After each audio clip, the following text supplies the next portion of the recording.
everyone, this is Amy. Welcome to my channel.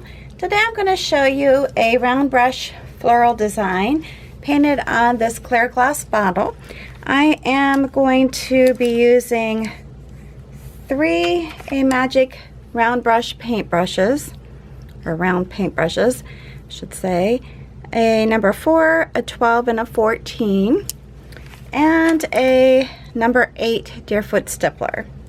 Paint I'm using today is all FolkArt paint. I'm using Perfect Purple, Titanium White, Bumblebee, and this is Evergreen, and Burnt Umber. Alright, I've already gone ahead and cleaned the bottle, obviously removed the labels, cleaned it with soap and water, and went over it with rubbing alcohol, so it's ready to go. I am going to begin by using the number 14 round brush. I'm going to stick it into my white, get it good and coated into my white, and then I'm just going to stick it in, the tip of it into the Perfect Purple, or the Perfect Purple. Alright, it's very simple designs. I'm just going to be doing the front of the bottle for you, and I push the brush down and I try to get the petals, or the bristles I should say, of the brush spread out. Kind of push a little bit, and then I just pull towards the center. And I really want it to have just a random look to it as far as the pattern of the paint. I don't really care for it to have any specific shape, or you know, the purple to be on one side or whatever. Not like you would be lining up a one-stroke design. Alright, so we're just pushing it down, and I apologize if my hand is in the way, but I'm trying to show you how to load the brush, and then just pull it towards the center. And then just keep going around until you get it full. And I kind of wiggle my brush a little bit and then pull it. If you want to add in, I did do a little bit of the purple lilac, but I didn't actually end up using it, so that's why I didn't indicate it in the list of paints to use. And I'm not doing any specific number of petals on the actual flower. You can just keep going around and use whatever you end up needing to use to create the design, if that makes sense. Alright, so here we go. Push it down, push it forward, and I just wiggle it a little bit and pull it towards the center. I'm going to come over here and do the same thing. And I'm sorry, but the way I have my palette and my camera and stuff set up, I don't have enough room to have my palette in the picture. So I just keep doing what I did initially when I showed you. I just keep doing that and tipping my brush into the color that I want to use to continue creating this design. I do want to mention that the thicker you put your paint on, the more opaque it is, the more durable your design will be. So keep that in mind, that you want to have very good coverage, especially if you're doing wine glasses or any type of other glass work. The wine bottles, because they're basically for home decor at this point, it doesn't really matter as much.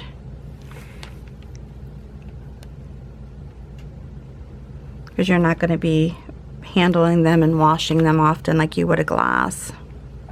Okay, so I'm pushing it down, wiggling it a little bit, and then pulling it towards the center. Continue on doing the same thing and pulling it towards the center. Now if you feel like there's some spots here that didn't cover, just go back over it, lay your brush down, and just repeat.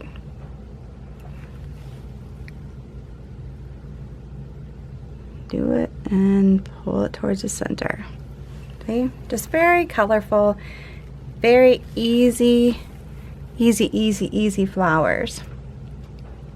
Alright, the next thing that I'm going to do is come in here with the smaller brush And I'm really just going to dip it into the evergreen. I can dip it into a little bit of the yellow, even the brown if I want. But right now I'm just going to dip it into the green and the yellows and come through here, kind of setting up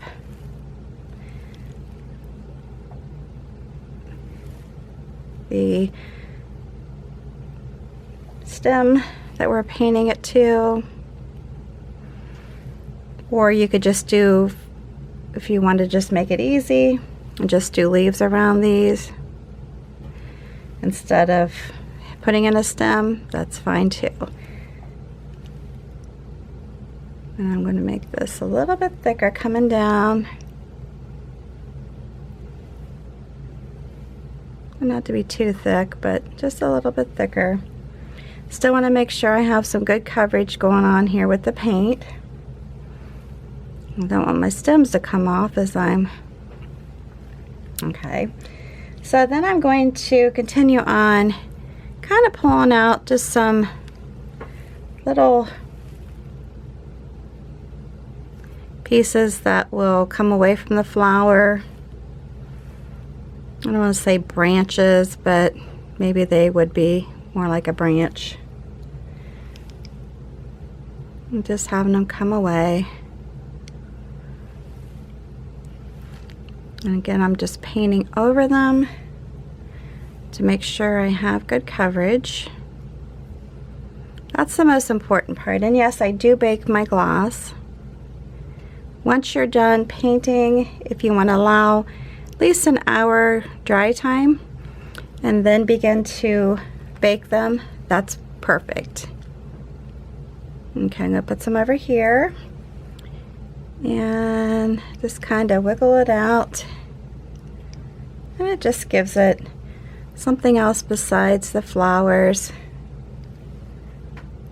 And like I said, I just whimsically come over them. Again, just keep adding paint to them to get the desired coverage that I'm looking for.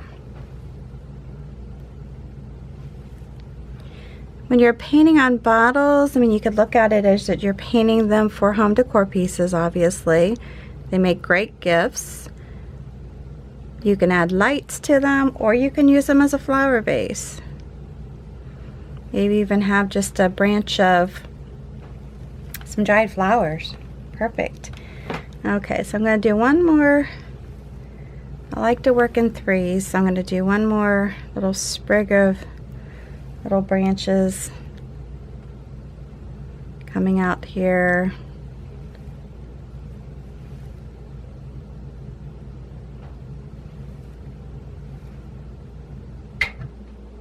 Like that. And then I'm going to come along, load my brush again, come up here, start with just like a little pull. I'm going to do that on all the ends here. I like it. And then I'm just going to start coming out from here and pulling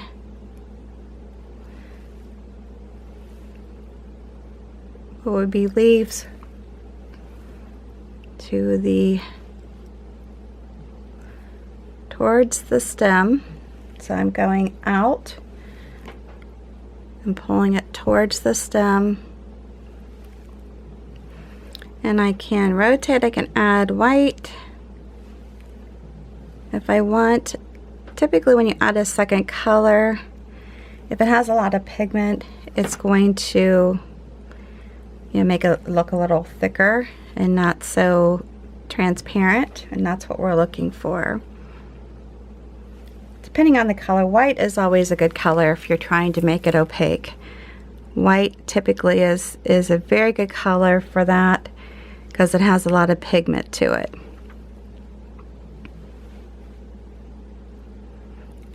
And one color that's really not good for that is red. And you would think red would be excellent. It would have a lot of pigment, but it doesn't. Now this is a time too where maybe using another color of green would work out nicely.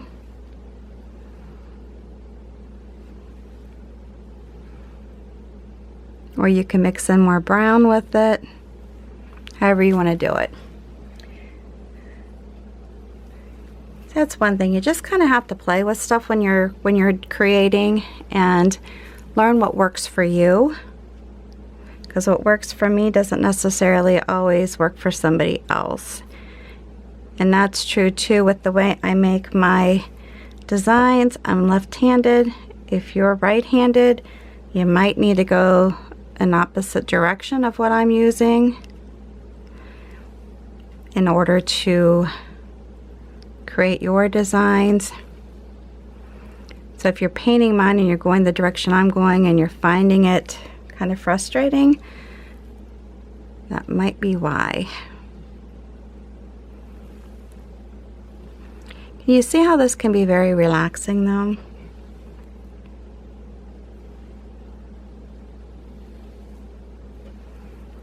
I think it is, at least.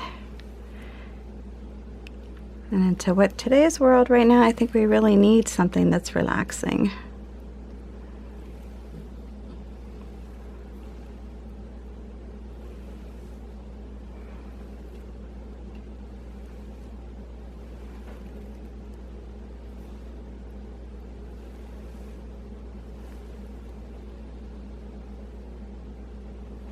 Almost finished. Just stick with me a little bit longer.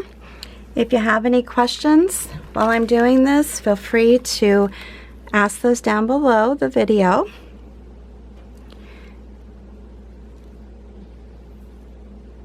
I would love to hear from you. And keep in mind too, when you're looking at my videos, my intent is to create easy videos for people that any newbie can paint, because I really do want to inspire people to pick up a paintbrush and just go for it.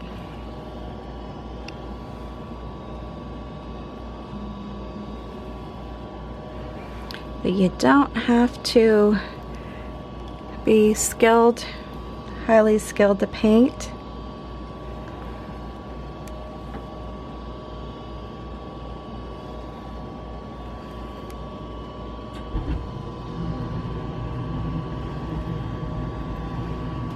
And I apologize, my furnace is getting ready to start up. So this is what we have so far. And then the next thing I'm going to do is take my brush, my bigger brush, which is the number 12, and I'm going to dip it into my green. Sorry, I'm trying to show you the palette. Dip it into the green. I'm going to stick it into that, to the yellow, and I can even do a little bit of brown if I want. These are just going to be a bigger version of just like pulling the leaves towards the flower, and this way it gives it a little bit of, you know, if you don't like the mixture of colors, then you can go back over them. That's up to you, but I'm fine with these. I might just take it over here, tap it in, come back towards this one, and then pull it like that. Again, I can randomly touch into the green or the brown, combination of both of them, doesn't really matter. And I can even come back like that, pull it in. Very simple leaves, very simple leaves. Just pull them towards the flower.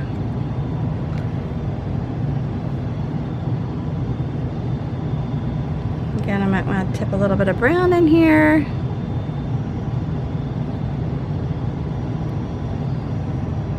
You can keep going over it if you want, just to blend that in a little.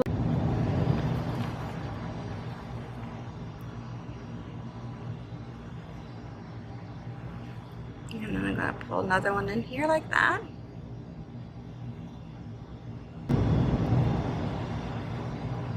And the more you do this, the easier it's going to be.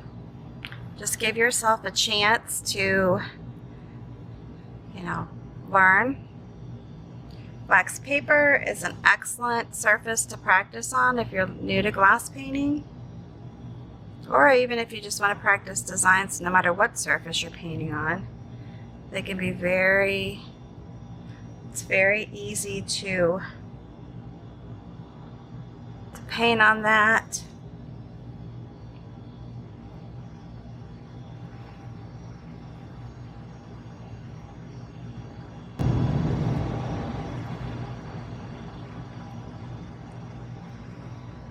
You just, like I said, just keep going over it till you get the consistency the way you want it.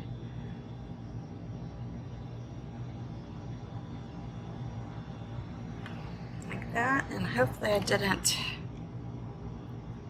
I just want to put a couple right in here, tie it together. Alright, so now what I'm going to do is the one last thing. I'm going to show you this. I am going to tip the front of this brush into the yellow. Of course, I've got other colors mixed in. I am going to tap it on my palette, put the yellow and the brown, tap it on, and then I am going to just do like this to create the center. And I just continue to load my brush and tap it off as I'm painting.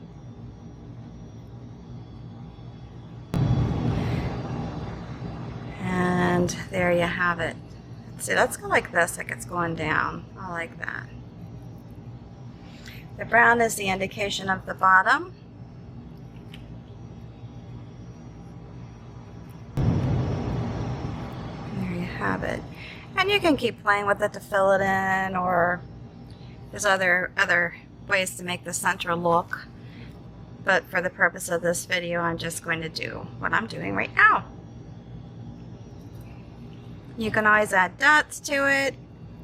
I love dots, but again, for this video, I'm just doing the centers just like this.